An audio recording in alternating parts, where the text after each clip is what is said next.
So we're going to continue on with our discussion of barrier synchronizers. If you take a look at the videos that I posted last week, there was an introduction to barrier synchronizers. There was also a discussion of Java countdown latch, which is a very simple barrier synchronizer. We're going to continue our discussion now by talking about Java CyclicBarrier. And Java CyclicBarrier is yet another barrier synchronizer. It allows a set of threads to wait for each other to reach a common barrier point. And for somewhat odd reasons, threads in the context of CyclicBarrier are referred to as parties, which is kind of weird. You might think, oh, a party is different from a thread. Well, maybe, but it turns out that there's really a one-to-one correspondence between parties and threads, as you'll see, in the context of barriers and cyclic barriers.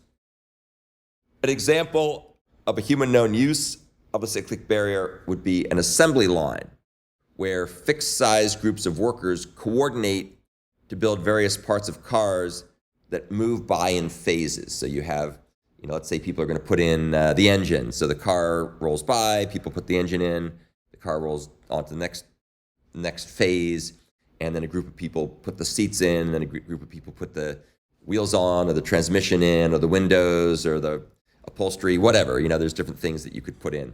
And so the idea is there's a group of threads or parties in this case that are going to work in phases on stuff. Cyclic barrier is well suited for fixed-sized cyclic entry and or exit barriers. And we'll see some examples of entry and exit barriers here very shortly. Another feature that the barrier provides, the cyclic barrier provides in Java, is the capability for it to be reset manually at any given point. And so you can basically reset it if you want. And that has some kind of interesting semantics, and we'll take a look at what they are shortly. Interestingly enough, the countdown latch, which is what we looked at in a previous video, does not enable resetting the barrier. So that's one of the differences between the cyclic barrier and the countdown latch, is you can't reset the barrier. A countdown latch is kind of a one-shot thing, and you can't reset it. From an implementation point of view, cyclic barrier does not implement any interface, nor does it apply the bridge pattern. If you recall, we've talked earlier about using the bridge pattern to implement things like reentrant lock or semaphore and so on. And that pattern is not applied in the cyclic barrier at all. There's not different variants of cyclic barrier semantics or models or anything like that.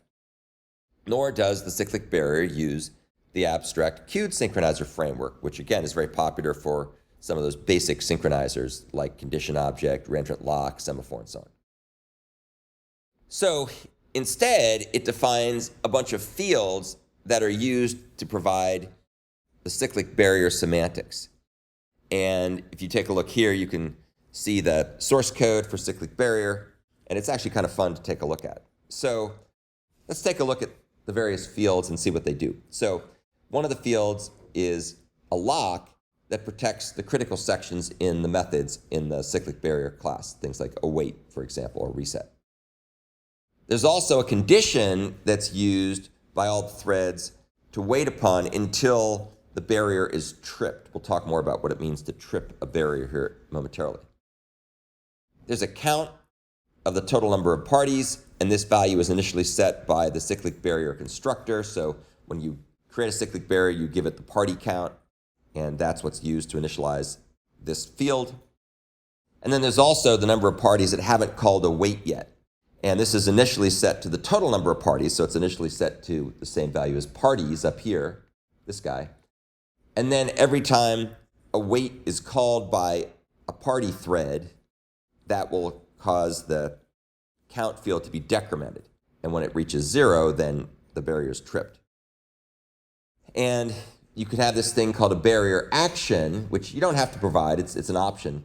And if you provide it, then it's a runnable whose run method is called back when the barrier is tripped after all the parties arrive. So you can think of it kind of like a circuit breaker. If you have a circuit breaker in your house or your apartment or your dorm, if there's too much load on a circuit, it'll be tripped.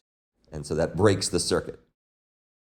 This action, as we'll see shortly, is typically used to initialize or reinitialize data structures for the next cycle in the cyclic barrier. So that's the end of the overview of the structure and functionality of Java CyclicBarrier.